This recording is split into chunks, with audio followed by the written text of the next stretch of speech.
السلام عليكم ورحمة الله وبركاته. الحمد لله رب العالمين والصلاة والسلام على أشرف الأنبياء والمرسلين وعلى نبينا محمد صلى الله عليه وعلى آله وأصحابه ومن اهتدى بهداه إلى يوم الدين. أما بعد، أعوذ بالله من الشيطان الرجيم. بسم الله الرحمن الرحيم. من عمل صالحا من ذكر أو أنثى وهو مؤمن فلنحيينه حياة طيبة ولنجزينهم أجرهم بأحسن ما كانوا يعملون. அல்லாஹ்வுடைய நல்லடியார்களே, அறிஞர் பெருமக்களே, தாய்மார்களே, சகோதர சகோதரிகளே, அஸ்ஸலாமு அலைக்கும் வரஹ்மத்துல்லாஹி வபரகாத்துஹு. தாவாவிலே பெண்களின் பங்கு என்ற தலைப்பில் என்னை இங்கே பேசுமாறு அழைக்கப்பட்டிருக்கிறேன். குறுகிய நேரத்திலே இதை மிக சுருக்கமாக சொல்ல வேண்டிய ஒரு நிர்பந்தத்துக்கும் ஆளாகப்பட்டிருக்கிறேன். அன்புள்ளவர்களே, அல்லாஹ் சுப்ஹானஹு வ தஆலா குர்ஆனில் பல இடங்களில் ஆண்களையும் பெண்களையும் சரி சமமாக சேர்த்து கூறக்கூடிய பல வசனங்களை நாம் பார்க்க முடிகிறது. அல்லாஹ் சுப்ஹானஹு வ தஆலா குர்ஆனிலே நான் இப்போது ஓதி காட்டிய சூரத்து நஹல் 97வது ஆயத்திலே ஆண்களிலும் பெண்களிலும் என்று ஆரம்பிக்கிறார். ஆண்களிலும் பெண்களிலும் யார் நல்லமர் புரிகின்றார்களோ, மூமின்களாக இருக்கக்கூடியவர்களுக்கு, அவர்களுக்கு இந்த உலகத்திலே நல்ல வாழ்க்கையை நான் அளிக்கிறேன். அதே போல நான் அவர்கள் செய்த நல்ல அமல்களுக்கு கூலியும் மறுமையிலே வழங்குவேன் என்று அல்லாஹ் சுப்ஹானஹு வ தஆலா கூறுகிறார். இந்த ஆயத்திலே மூமினான ஆண்களும் மூமினான பெண்களும், அதே போல வல் மூமினூன வல் முஃமினாத்து பஅதுஹும் அவ்லியாஉ பஅத், மூமினான ஆண்களும் மூமினான பெண்களும் சிலருக்கு பொறுப்பாளிகளாக, அவர்கள் சிலருக்கு வழி பொறுப்பாளிகளாக இருக்கிறார்கள். யஅமுருன பில் மஅரூஃப் வ யன்ஹவுன அனில் முன்கர், நன்மையை கொண்டு ஏவுகின்றார்கள், தீமையை கொண்டு தடுக்கிறார்கள். சூரத்து தௌபாவுடைய 71வது ஆயத். அதே போல فَاسْتَجَابَ لَهُمْ رَبُّهُمْ أَنِّي لَا أُضِيعُ عَمَلَ عَامِلٍ مِنْكُمْ مِنْ ذَكَرٍ أَوْ أُنْثَى بَعْضُكُمْ مِنْ بَعْضٍ. அல்லாஹ் சுப்ஹானஹு வ தஆலா உங்களில் ஆண்களும் பெண்களும் செய்த அமல்களை நான் வீணாக்க மாட்டேன் என்று அல்லாஹ் சுப்ஹானஹு வ தஆலா ஆண்களையும் பெண்களையும் அவர்கள் இருவரும் சரி சமமானவர்கள், அல்லாஹ்வுடைய கட்டளைகளை நிறைவேற்றும் விஷயத்திலே, கூலி வழங்கப்படும் விஷயத்திலே சரி சமமானவர்கள் என்று இங்கே பிரித்து பொதுவாக கூறுகிறார். அல்லாஹ் சுப்ஹானஹு வ தஆலா ஆதம் அலைஹிஸ்ஸலாம் அவர்களை படைத்தான். அவர்கள் ஒரு ஆண். அவர்களில் இருந்துதான் ஒரு பெண்ணை உருவாக்கினார், ஒரு பெண்ணை படைத்தான். அவருடைய விலா எலும்பிலிருந்து ஒரு பெண்ணை படைக்கிறார். அவ்விருவருக்கும் பல கடமைகளை, பல பொறுப்புகளை வழங்குகிறார். அப்ப ஆண் எப்படி பல பொறுப்புகளுக்கு ஆளாகின்றானோ, அவ்வாறுதான் பெண்களும் பல பொறுப்புகளுக்கு ஆளாகின்றார்கள். எப்படி ஆணை பார்த்து நபி ஸல்லல்லாஹு அலைஹி வஸல்லம் ஆண் தன்னுடைய வீட்டு விஷயத்திலே தன்னுடைய மனைவிக்கு, தன்னுடைய பிள்ளைகளுக்கு பொறுப்பாளியாக இருப்பது போல, அந்த ஹதீஸிலேயே ஸல்லல்லாஹு அலைஹி வஸல்லம் அவர்கள் வல் மர்அத்து ராயியா, பெண் மனைவி அவள் தன்னுடைய கணவனின் வீட்டுக்கும், தன்னுடைய கணவனுடைய பிள்ளைகளுக்கும், தன்னுடைய கணவனுடைய சொத்துக்கும் பொறுப்புதாரி என்று ஆணுக்கு கொடுத்த அதே பொறுப்பு ஒன்று பெண்ணுக்கும் கொடுக்கின்றார்கள் ஸல்லல்லாஹு அலைஹி வஸல்லம்.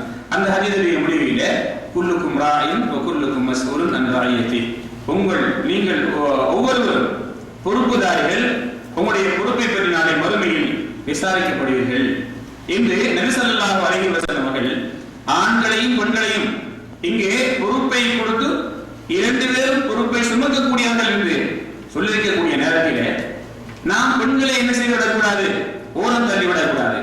அவர்களும் எங்களுடைய பாதி சமுதாயம், எங்களுடைய பாதி பொறுப்பை அவர்கள் சுமந்திருக்கிறார்கள் என்ற ஒரு வீட்டிலே ஆண் மாத்திரம் வீரமுள்ளவராக, பொறுப்புதாரியாக தன்னுடைய வேலைகளை செய்ய வேண்டும் என்று நினைத்து அந்த வீட்டில் இருக்கக்கூடிய பெண்கள் அந்த பொறுப்புகளை சரியாக செய்யவில்லை என்றால் அங்கே ஒரு சரியான ஒரு சமுதாயம் உருவாக முடியுமா? எந்த ஒரு வீட்டிலே பெண்கள் தங்களுடைய பொறுப்புகளை உணர்ந்து அதை சரிவர செய்கின்றார்கள், அந்த வீட்டில் இருக்கக்கூடிய ஆண்கள் அதை அந்த வடிவத்திலே புரிந்து கொள்ளாமல் செயல்படுத்தாமல் இருந்தால் அந்த வீட்டில் சரியான ஒரு நிலையை உருவாக்க முடியுமா? ஆகவே இரண்டு பேரும் இதில் பங்கெடுக்க வேண்டியிருக்கிறது. ஆணுக்குள்ள பங்கு போல் பெண்ணுக்கும் இருக்கிறது. ஆண் சில விஷயத்தில் பொறுப்புகள் அதிகம் சுமத்தப்பட்டிருக்கிறார். ஆண் சில விஷயத்தில் பெண்ணை விட ஆதிக்கம் உள்ளவராக இருக்கிறார். அர்ரிஜாலு கவ்வாமூன அலன் நிஸா, ஆண்கள் பெண்களை விட சக்தி அதிகமானவர்கள் என்று சொல்லக்கூடிய ஆயத்துகள் இல்லை என்று சொல்லவில்லை. அதே நேரத்திலே ஆண்களுக்கு இருக்கக்கூடிய பொறுப்புகள் போன்று பெண்களுக்கும் இருக்கிறது. பெண்களும் செய்ய வேண்டும், பெண்களும் அந்த பொறுப்பை சுமக்கக்கூடியவர்கள் என்கிற அந்த அடிப்படையிலே இங்கே எனக்கு இந்த தலையங்கம் கொடுக்கப்பட்டிருக்கிறது. நான் இதை பெரிதாக விரிவாக உங்களுக்கு இந்த தலையங்கத்தில் ஆரம்பத்தை உங்களுக்கு நான் சொல்வதை நான் நிறுத்திக் கொண்டு, எங்களுக்கு முன் சென்ற காலத்தில் வாழ்ந்த சஹாபா பெண்கள் இந்த பொறுப்புகளை எப்படியெல்லாம் நிறைவேற்றிருக்கிறார்கள். குறிப்பாக இஸ்லாத்தை வளர்க்கும் விஷயத்திலே, இஸ்லாத்தை பிறருக்கு சொல்லும் விஷயத்திலே அவருடைய பங்களிப்புகள் எப்படியெல்லாம் இருந்திருக்கின்றது என்பதை நாம் உண்மையிலே தெரிந்து கொண்டால் உண்மையில் நாமெல்லாம் தலை குனிந்து வைக்கப்பட வேண்டும். பெண்களா இவ்வளவு வீரமுள்ளவர்களாக இருந்திருக்கிறார்கள், இவ்வளவு தியாகத்தை இந்த பெண்கள் செய்திருக்கிறார்களா என்கிற வரலாற்று செய்திகள் எங்களை மேல் சிரிக்க வைக்கிறது. முதலில் நபி ஸல்லல்லாஹு அலைஹி வஸல்லம் அவருடைய மனைவிமார்களிலே சிறந்த மனைவியும் முதல் மனைவியும் நபி ஸல்லல்லாஹு அலைஹி வஸல்லம் அவருடைய பல கஷ்டங்களில் பங்கெடுத்துக் கொண்ட மனைவிமாகிய அன்னை ஹதீஜா ரலியல்லாஹு அன்ஹா அவர்கள். அவர்கள் ஒரு பெரிய குடும்பத்தைச் சேர்ந்தவர்கள், பணம் படைத்தவர்கள். ஆனால் நபி ஸல்லல்லாஹு அலைஹி வஸல்லம் அவர்கள் திருமணம் முடிக்க விரும்புகிறார்கள். நபி அவர்கள் திருமணம் முடிப்பதற்காக செய்தி அனுப்பிய போது அதை ஏற்றுக்கொள்கிறார்கள். இதற்கு முன்னால் பணம் படைத்தவர்களும் பணம் படைத்தவர்களும் பெரும் குடும்பத்தைச் சேர்ந்தவர்களும் திருமணம் முடிப்பதற்கு செய்தி அனுப்பிய போதெல்லாம் புறக்கணித்த அந்த அன்னையர் அவர்கள் நபி ஸல்லல்லாஹு அலைஹி வஸல்லம் அவருடைய அந்த செய்தியை அப்படியே ஏற்றுக்கொள்வார்கள். ஏன்? நபி அவர்களின் உண்மை, நபி அவர்களுடைய அந்த நீளமான வாழ்க்கை அவர்களை ஆரம்ப காலத்திலே அவர்களை கவர்ந்திருந்தது. ஏற்றுக்கொள்கிறார்கள். திருமணம் நடக்கிறது. இரண்டு பேருக்கும் வயது வித்தியாசம். நபி அவர்கள் வயதில் குறைந்தவர்கள், அன்னை ஹதீஜா ரலியல்லாஹு அன்ஹா அவர்கள் வயதில் கூடியவர்கள். இருந்து விளங்குகிறது திருமணத்துக்கு வயது நிர்ணயம் உண்டு அவசியம் இல்லை. இருவரும் புரிந்து கொண்டால் அது போதுமானது. ஆணுக்கு வயது கூட இருக்கலாம், பெண்ணுக்கு வயது கூட இருக்கலாம், பெண்ணுக்கு வயது கூட இருக்கலாம், ஆணுக்கு வயது கூட இருக்கலாம், அது பிரச்சனை இல்லை. நபி அவர்கள் ஹதீஜா ரலியல்லாஹு அன்ஹா அவர்களை மணம் முடிக்கிறார்கள்.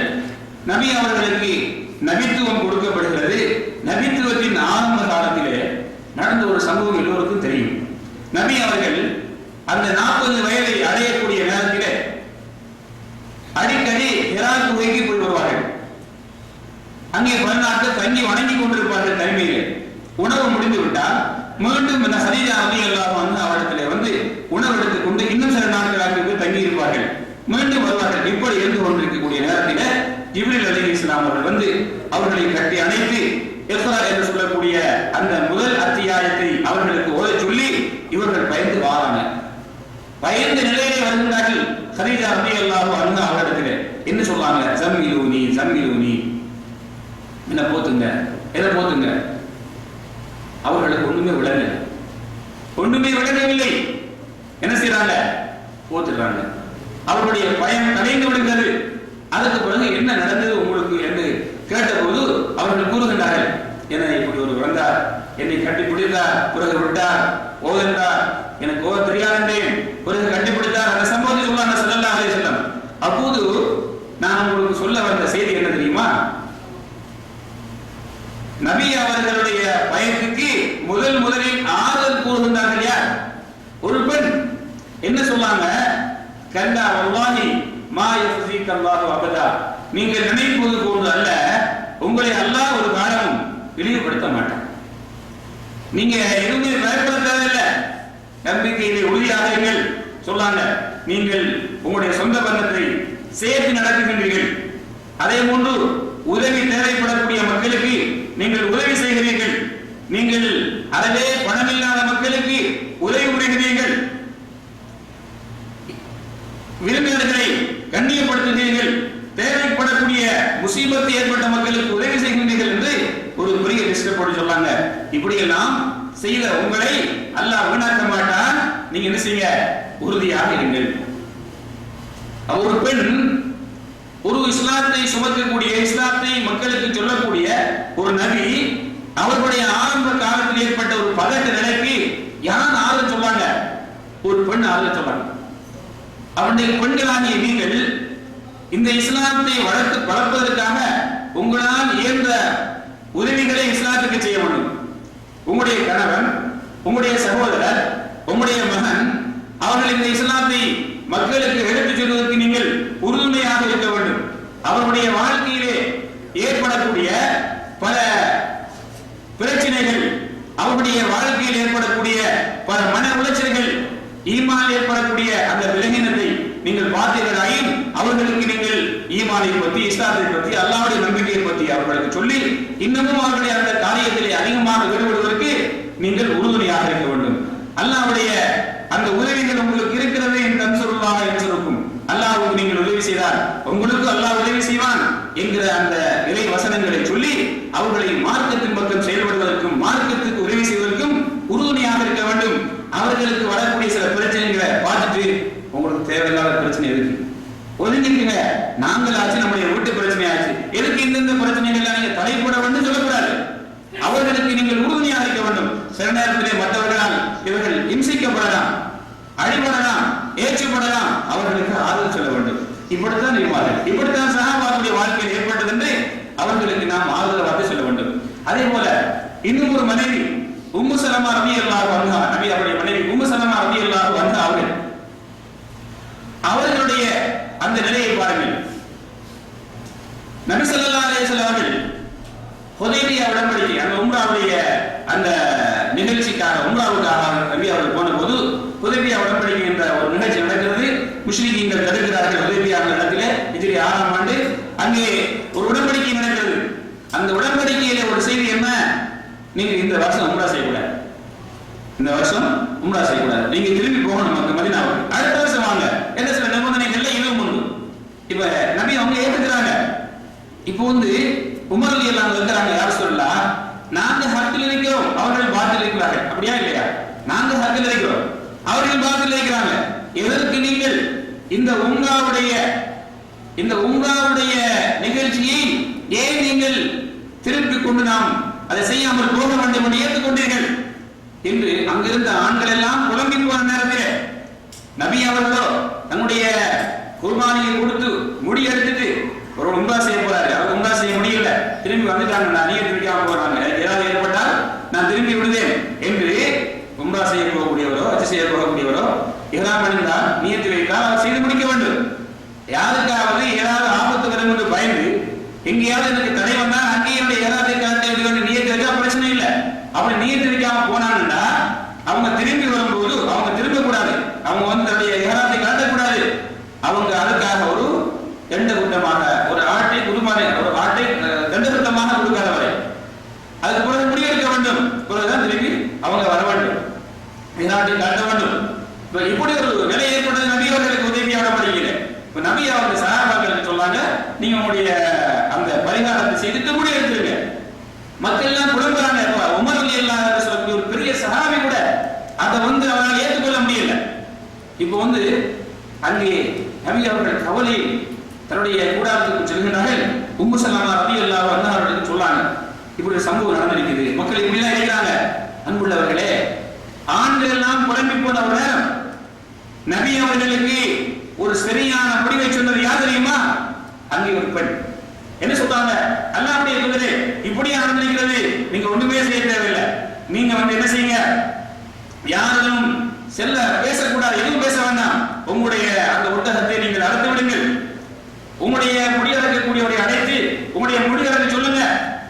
நபி ஸல்லல்லாஹு அலைஹி வஸல்லம் இந்த அழகான ஒரு நல்ல கருத்தை, ஒரு நல்ல கருத்து தேவைப்படக்கூடிய நேரம் மக்கள் எல்லாம் குழம்பு போயிருக்கிறாங்க, என்ன செய்ய வேண்டும் என்று தெரிய முடியாத ஒரு நேரத்திலே ஒரு பெண்ணுடைய மசூராவை ஏற்று, தன் மனைவியுடைய மசூராவை ஏற்று நபி அவர்கள் யாருடனும் பேசவில்லை. என்ன செய்யறாங்க? தன்னுடைய ஒட்டகத்தை அறுத்தார்கள், தன்னுடைய முடியை இறக்குவதை அழைத்து முடிவதற்கு சொன்னார்கள். எல்லா சஹாபாக்களும் அந்த காரியத்தை செய்ய ஆரம்பித்து விட்டார்கள். இப்படி ஒரு அழகான ஒரு முடிவை கொடுத்தது யார் தெரியுமா? அதுவும் ஒரு பெண் தான். அதே போல இந்த இஸ்லாத்தை ஏற்றி நடக்கும் போது பல துன்பங்களை பொறுத்திருக்கக்கூடிய அந்த சஹாபா பெண்களுடைய வரலாற்றை புரட்டி பார்க்கும் போது நாம் முதலாக படிப்பது ஒரு அன்னை. ஒரு அன்னை, அவர்கள் எப்படிப்பட்டவர்கள் என்றால், அவர்களும் சரி, அவருடைய மனைவி கணவரும் சரி, அவருடைய மகனாகிய அப்துல்லாவும் சரி, 3 பேரும் கொல்லப்படுகிறார்கள். ஒரு குடும்பம் கொல்லப்படுகிறது, ஒரு குடும்பம் ஷஹீதாக்கப்படுகிறது.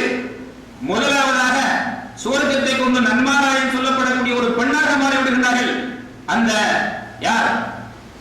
சுமையா பின் ஹையா, உம்மு அம்மார் என்ன செய்யறாங்க? அந்த தாயார் நபி ஸல்லல்லாஹு அலைஹி வஸல்லம் அவர்கள் அந்த பகுதியா சென்று கொண்டிருக்கிறாங்க. அங்கே அம்மா ரலியல்லாஹு அன்ஹா அவர்கள் வேதனை செய்யப்படுகிறார்கள். யாசிர் ரலியல்லாஹு அவர்கள் வேதனை செய்யப்பட்டுக் கொண்டிருக்கிறார்கள்.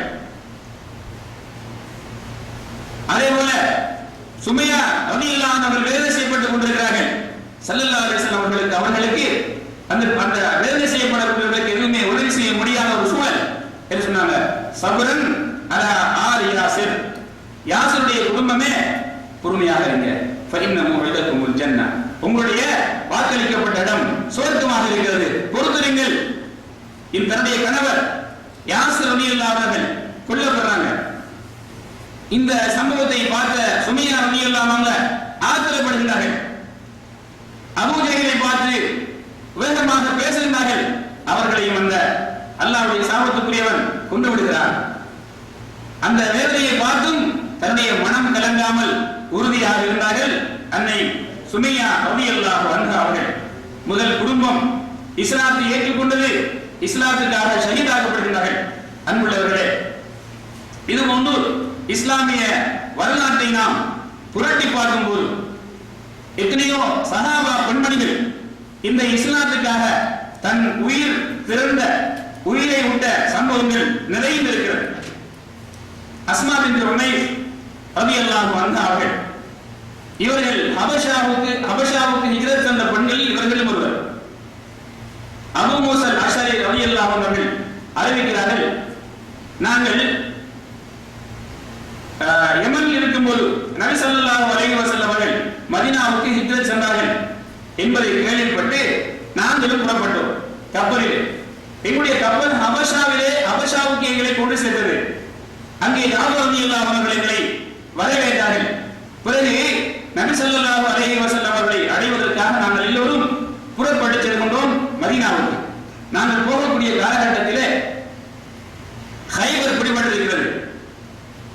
இந்த அஸ்மா பின்த் உமைஸ் என்று சொல்லக்கூடிய சஹாபா பெண்மணி கூறுகின்றார்கள், நான் ஹப்ஸா ரலியல்லாஹு அன்ஹாவுடைய வீட்டிலே அவர்களை பார்க்கிறதுக்காக போயிருந்தேன். போனபோது அங்கே உமர் ரலியல்லாஹு அவர்கள் வந்தார்கள். அவர்கள் கேட்கிறார்கள், இது யார் என்று கேட்டார்கள். அப்போது அந்த சஹாபா பெண்மணி சொல்லுகிறார்கள், அஸ்மா பின்த் உமைஸ் என்று சொன்னார்கள்.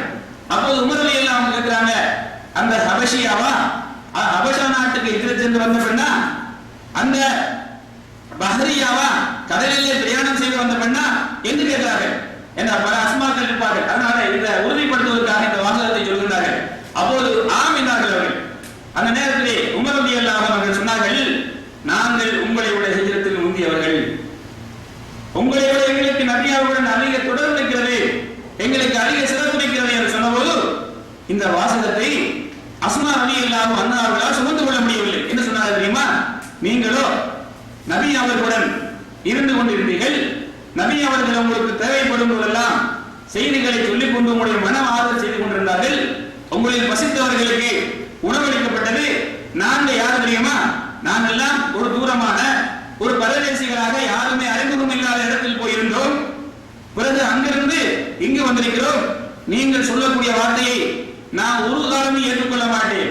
அல்லாஹ் மீது ஆணையாக இதை நபி அவர்களிடம் சொல்லும் வரைக்கும் நான் உண்ணவும் மாட்டேன், குடிக்கவும் மாட்டேன். நபி அவர்களிடத்திலே இந்த செய்தி சொல்லப்படுகிறது. நபி ஸல்லல்லாஹு அலைஹி வஸல்லம் அவர்களிடத்திலே அஸ்மா ரலியல்லாஹு அன்ஹா அவர்கள் கூறுகிறார்கள், இப்படி எல்லாம் உமர் ரலியல்லாஹு அன்ஹு கூறினார்களே என்றபோது அதற்கு நீங்கள் என்ன கூறுவீர்கள் என்று கேட்டபோது அவர்கள் கூறியதை சொன்னார்கள். அப்போது நபி ஸல்லல்லாஹு அலைஹி வஸல்லம் அவர்கள் அஸ்மா ரலியல்லாஹு அன்ஹா அவர்களை பார்த்து சொன்னார்கள், அஹ்லு ஸஃபீனா, கப்பலிலே பிரயாணம் செய்து வந்த அந்த ஹபஷாவிற்கு வந்தவர்களே, உங்களுக்கு 2 ஹிஜ்ரத்தை நீங்கள் எடுத்துக் கொள்ளுங்கள். உமருக்கோ ரலியல்லாஹு அன்ஹு அவர்களுக்கு ஒரு ஹிஜ்ரத் தான். உங்களை அவர்கள் முந்த முடியாது, நீங்கள் தான் முந்தியவர்கள், நீங்கள் தான் இடத்தில் அவர்களை விட அந்தஸ்து உள்ளவர்கள் என்று அன்னை அஸ்மா ரலியல்லாஹு அன்ஹா அவர்களை பார்த்து ஸல்லல்லாஹு அலைஹி வஸல்லம் இப்படி ஒரு அழகான வாசகத்தை இஸ்லாத்துடைய விஷயத்திலே பெண்கள் எவ்வளவு துடிப்புள்ளவர்களாக இருந்திருக்கிறார்கள். அதே போல உம்மு குல்சூம் என்று சொல்லக்கூடிய ஒரு சஹாபா பெண்மணி நபி ஸல்லல்லாஹு அலைஹி வஸல்லம் அவர்களுடைய ஹிஜ்ரத்துக்கு பிறகு அவர் சொல்லுகிறார்கள், நான் வளமையிலே என்னுடைய மக்காவிலிருந்து பக்கத்தில் உள்ள ஒரு சிறிய கிராமத்துக்கு போய் வருவேன் அடிக்கடி. அங்கே பல நாட்கள் நிற்பேன். ஆனால் ஹிஜ்ரத்து போக வேண்டும் என்ற ஒரு நோக்கம் இருந்தது. ஒரு நாள் ஹிஜ்ரத்து போக வேண்டும் என்பதற்காக நான் வளமையாக அந்த என்னுடைய கிராமத்துக்கு போவது போல் வந்தேன். என்னுடன் வந்தவர் திரும்பி போனதுக்கு பிறகு நான் ஒருவரை சந்திக்கிறேன். அவர் சொன்னார், அவர்கிட்ட கேட்கிறேன், நீங்க யாருன்னு கேட்டேன். அவர் சொன்னார், நான் ஹுசா என்று சொல்லக்கூடிய கோத்திரத்தை சேர்ந்தவர். அப்ப இவர்களுக்கு ஹுசா என்ற கோத்திரத்தை சேர்ந்தவர்கள் நபி அவர்களுடன் உறவு வைத்திருந்தவர்கள், உடன்படிக்கை வைத்திருந்தவர்கள். இவர்களிடத்தினுடைய உண்மை நிலையை சொல்லலாம் என்று நான் ஹிஜ்ரத்து போக விரும்புகிறேன் என்று சொல்கின்றார்கள். அவரோ இந்த பெண்ணை அழைக்கிறார். அவருடைய ஒட்டகத்தை அவர் சொல்லுகிறார்கள், இவர் வந்து ஒட்டகத்தை படுக்க வைத்தால் தூரமாக சென்று விட்டார். பிறகு நான் ஒட்டகத்தில் அறியதுக்கு பிறகு அவர் என்னை அழைத்துக் கொண்டு சென்றார். அந்த ஒட்டகத்தை ஏதாவது களைப்பாற வேண்டும் என்றால் ஒட்டகத்தை படுக்க வைப்பார், அமர வைப்பார். நான் இறங்குவேன், அவர் தூரமாக சென்று விடுவார். நான் இறங்கியதற்கு பிறகு மீண்டும் வருவார். மதீனா வரைக்கும் அவர் பின்பக்கத்தை பார்க்கவே இல்லை. பிறகு நபி அவரிடத்திலே என்னை கொண்டு விட்டுவிட்டார். அப்போது இந்த பெண்மணி கூறுகின்றார்கள், நபி ஸல்லல்லாஹு அலைஹி வஸல்லம் அவர்களிடத்திலே, யா ரசூலல்லாஹ், நீங்கள் அபூ ஜந்தரை அபூ பஷீரை திருப்பி அனுப்பியது போல என்ன ஒரு உடன்படிக்கை இருந்தது. யாராவது இஸ்லாத்தை ஏற்றுக்கொண்டு வந்தால் அவர்களை திருப்பி அனுப்ப வேண்டும் என்று, அப்படி என்னை அனுப்பி விடாதீர்கள். நான் ஒரு பெண், என்னால் அதை சுமக்க முடியாது. அல்லாஹ் சுப்ஹானஹு வ தஆலா இந்த நேரத்திலே ஒரு ஆயத்தை இறக்குகிறான். என்ன ஆயத்து? ஈமான் கொண்டவர்களே, உங்களிடத்திலே மூமினான பெண்கள் ஹிஜ்ரத் செய்து வந்தால் அவர்களை உண்மையில் மூமின்கள் ஹிஜ்ரத் வந்த உண்மையான பெண்கள் நீங்கள் அறிந்து கொண்டால், அவர்களுடைய உண்மைகளை அறிந்து கொண்டால் காவிர்களிடத்திலே நீங்கள் அவர்களை திருப்பி அனுப்பக்கூடாது அப்படிங்கிற ஒரு ஆயத்தை இந்த பெண்ணுடைய விஷயத்தில் இறக்குகிறான். எவ்வளவு துடிப்புள்ளவர்களாக, எவ்வளவு தைரியசாலிகளாக மக்காவுக்கு போறாங்க, மதீனாவுக்கு. இன்றைக்கு யாராவது ஒரு பெண் தனியாக போறாமா, இன்றைக்கு போன பிரச்சனைன்னு சொல்லலாம், பஸ் காசு கொடுத்தா கொண்டு விடுவாங்க. அன்னைக்கு யாருமே உதவி இல்லை, ஒரு ஆபத்தான காலகட்டம், அங்கே போறாங்க. நபி அம்மனுக்கு சொல்றாங்க, யார் சொல்லலாம், ஆண்களை அனுப்பணுமா என்ன அனுப்பாதீங்க, என்ன தேடுவாங்க, என்னுடைய குடும்பத்தார் என்னை கொண்டு அதா பண்ணுவாங்க, என்னால் சுமக்க முடியாது, யார் சொல்லலாம் என்று கெஞ்சுகின்றார்கள். அல்லாஹ் ஆயத்திறக்கிறான், அனுப்பிடாதீங்க. மூமினான பெண்கள் லா ஹுன்ன ஹில்லுல் லஹும் வலா ஹும் யஹில்லுன லஹும், அவர்களுக்கு இவர்கள் ஹலால் இல்லை, சேர்த்து விடக்கூடாது என்று அங்கே ஸல்லல்லாஹு அலைஹி வஸல்லம் அவர்களுக்கு இவர்கள் விஷயத்திலே ஆயத்தை இறக்குகிறான். இப்படி ஏராளமான சம்பவங்கள் இஸ்லாத்திலே நடந்திருக்கிறது. இஸ்லாமிய பெண்கள் இஸ்லாத்துக்காக எவ்வளவு உழைக்கிறார்கள். உம்மு அம்மாரா என்று சொல்லக்கூடிய ஒரு உத்தம ஒரு சஹாபா பெண்மணி, நபி தோழி, நபி ஸல்லல்லாஹு அலைஹி வஸல்லம் அவர்களை பாதுகாக்கும் விஷயத்திலே எப்படி இறங்கியிருக்கிறாங்க பாருங்க. உஹது போர்க்களத்திலே அவர்களும் கலந்து கொள்கிறார்கள். அங்கே குற்றுயிராக இருக்கக்கூடியவர்களுக்கு, நோய்கள் இருக்கிறவர்களுக்கு தண்ணீர் கொடுப்பதற்கும், அங்கே அவர்களுக்கு மருந்து கட்டுவதற்கும் காயம் ஏற்பட்டால் கலந்து கொண்டிருக்கிறார்கள். அங்கே ஒரு நேரத்திலே முஸ்லிம்கள் தோற்கடிக்கப்படுகிறார்கள், பின்வாங்குகின்றார்கள். நபி அவர்களை கொல்லுவதற்காக முஸ்லிக்கீங்கள் முன் வந்து கொண்டிருக்கிறார்கள். அவர்கள் வைத்திருந்த பாத்திரத்தை வீசிவிட்டு தன்னுடைய வாளை எடுத்து நபி அவர்களுக்கும் எதிரிகளுக்கும் இடையே நிறுத்தி 1000 மாறிவிட்டார்கள். அவர் இப்னு கம்மா என்று சொல்லக்கூடியவன் நபி அவர்களை எதிர்நோக்கி வருகிறான். நபி அவர்களை வெட்டுவதற்காக அப்போது ஸல்லல்லாஹு அலைஹி வஸல்லம் அவர்களை பாதுகாப்பதற்காக இந்த பெண் அவனை வெட்டுகின்றார்கள். அவன் இந்த பெண்ணை வெட்டுகின்றான். அவன் 2 கவச ஆடை அணிந்திருந்த காரணத்தினால் இவர்கள் வெட்டிய வெட்டு அவனை தாக்கவில்லை. ஆனால் அவனுடைய வெட்டோ இவர்களுடைய தோல்வியிலே ஒரு பெரிய காயத்தை ஏற்படுத்தியிருந்தது. அப்போது சொன்னார்கள், இந்த உம்மு அம்மாரா இன்று இன்னென்ன ஆண்களை விட சிறந்தவர் என்று சொன்னார்கள் ஸல்லல்லாஹு அலைஹி வஸல்லம். இப்படி வீரத்தன்மை உள்ளவர்களாக என்னுடைய முன் சென்ற அந்த சஹாபா பெண்கள் நடந்திருக்கிறார்கள் என்பது இங்கே சொல்லப்படக்கூடிய ஒரு முக்கியமான செய்தியாக இருக்கிறது. அதே போல ஆயிஷா அனஸ் ரலியல்லாஹு அன்ஹா சொன்னாங்க, நான் உஹது போர் களத்திலே ஆயிஷா ரலியல்லாஹு அன்ஹா அவர்களும் அதே போன்று உம்மு சுலைம் என்று சொல்லக்கூடிய அந்த தாயாரும் என்ன செய்றாங்க, அங்கு நோயில் இருக்கக்கூடியவர்களுக்கு தன்னுடைய முதுகிலே தோல் பைகளால் உள்ள அந்த தண்ணீரை சுமந்து வந்து அவருடைய வாயில் ஊற்றிக் கொண்டிருக்கிறார்கள். அவர்களுடைய காலில் இருந்த அந்த வளையத்தை நான் பார்த்தேன் என்று சொன்னார்கள். அன்புள்ளவர்களே, இப்படியெல்லாம் சஹாபா பெண்கள் அவங்களுடைய வாழ்க்கையை இஸ்லாத்தை வளர்ப்பதற்கு பல துறைகளில் அவர்கள் கடைபிடிக்கிறார்கள். இது மாதிரியான பல சம்பவங்கள் இங்கே உங்களுக்கு சொல்ல வேண்டி இருந்தாலும் இட நெருக்கத்தினால் நான் முடிவுக்கு வருகிறேன். உஹது கந்தக் போர்க்களத்திலே நபி அவர்களும் சஹாபாக்களும் கடுமையான சோதனைக்கு ஆளாக்கப்பட்டுக் கொண்டிருந்த ஒரு காலகட்டம்.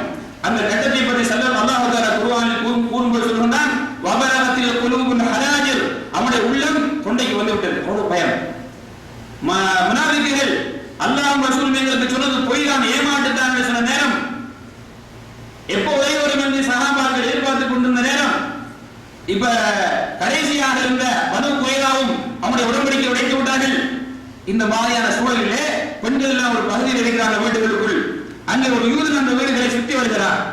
இந்த நேரத்திலே சஃபியா ரலியல்லாஹு அன்ஹா சொன்னாங்க, ஹஸ்ஸான் இப்னு சாபித் ரலியல்லாஹு அன்ஹுக்கு, ஹஸ்ஸானே இவனை போய் கொன்னுட்டு வாங்க ரலியல்லாஹு அன்ஹு. இவன் எங்களுடைய நிலையை அறிந்து மற்ற யூதர்களுக்கு செலுத்தான்னு சொன்னா எங்களுக்கு நபி அவர்களோட சஹாபாக்களை வந்து உதவி செய்ய முடியாது. அப்படியான சூழல் இருந்துக்கிறாங்க. இவனை நம்ம காலி பண்ணிருந்து நம்முடைய நிலை மோசமாயிரும். நம்ம இருக்கக்கூடிய நிலையை அறிந்துட்டாங்கன்னா எங்களுக்கு ஏதாவது பண்ணி விடுவார்கள் அந்த யூதர்கள் என்ற போது அவர் மறுத்து விடுகிறார். என்னால் முடியாதுன்னு சொல்கிறார். அப்போது அந்த சஃபியா ரலியல்லாஹு அவர்களே ஒரு பெரிய தூணை கொண்டு வந்து அவனை அடித்து சாவடிக்கிறாங்க. முதலிலே ஒரு முஷ்ரிக்கை கொண்ட ஒரு பெண் சொன்னாங்க, இப்ப சொல்றாங்க ஹஸ்ஸான் ரலியல்லாஹு அன்ஹுக்கு, நீங்க போய் அவனை இழுத்துட்டு வாங்க. அவனை என்னால் இழுக்க முடியவில்லை. காரணம் என்ன, நான் ஒரு பெண், அவர் ஒரு ஆண், இல்லைன்னா நான் அதையும் செய்திருப்பேன் என்று சொன்னார்கள். இப்படி எத்தனையோ என்னுடைய முன் சென்ற சஹாபா பெண்மணிகள் இஸ்லாத்துக்காக செய்த உதவிகளும் அவருடைய வீரத்தன்மைகளும் இருக்கிறது. ஒரு செய்தியை சொல்லி முடித்து விடுகிறேன். அபூ சயீத் குத்ரி ரலியல்லாஹு அன்ஹு அறிவிக்கிறார்கள், ஒரு பெண் நபி அவர்கள் வந்து, யா ரசூலல்லாஹ், பெண் ஆண்கள் நிறைய ஹதீஸ்களை மூலத்திலே கேட்டுக்கொண்டு செல்கிறார்கள், எங்களுக்கும் ஒரு நாளை நீங்கள் ஒரு குறிப்பாக்குங்கள், பெண்களுக்கு ஒரு வகுப்பு நடத்துவதற்கு, பயான் நடத்துவதற்கு, மார்க்கத்தை சொல்லுவதற்கு அல்லாஹ் உங்களுக்கு கற்றுத்தந்ததை எங்களுக்கு கற்றுத்தருவதற்கு. நபி ஸல்லல்லாஹு அலைஹி வஸல்லம், நீங்கள் எல்லாம் இந்த நாளிலே நீங்கள் ஒன்று கூடுங்கள் என்று சொல்லி அந்த நாளை பெண்களுக்காக ஸல்லல்லாஹு அலைஹி வஸல்லம் மார்க்கத்தை சொல்லிக் கொடுக்க அந்த நாளை குறிப்பிட்டிருந்தார்கள். இப்படி மார்க்கம் கற்றுக்கொள்ளும் விஷயமாக இருக்கட்டும், ஹிஜ்ரத்தாக இருக்கட்டும், ஜிஹாதாக இருக்கட்டும், இஸ்லாத்துக்காக செய்யக்கூடிய துணிவுகள், நல்ல கருத்துக்கள் சொல்வது என்று பல விஷயங்களிலே அந்த பெண்கள் முன்னோடியாக இருக்கிறார்கள். தாய்மார்களே, நீங்களும் அந்த மாதிரியான பெண்களாக மாற வேண்டும். இன்றைய பெண்களுடைய பல பெண்களுடைய நிலைமை என்னவென்றால், வீட்டுக்குள்ளே இருந்து கொண்டு சீரியலிலும் தவறான விஷயங்களிலும் நேரங்களையும் காலங்களையும் கழித்துக் கொண்டிருக்கிறார்கள். அன்றைய பெண்கள் செய்த தியாகங்கள் எவ்வளவு இருக்கிறது.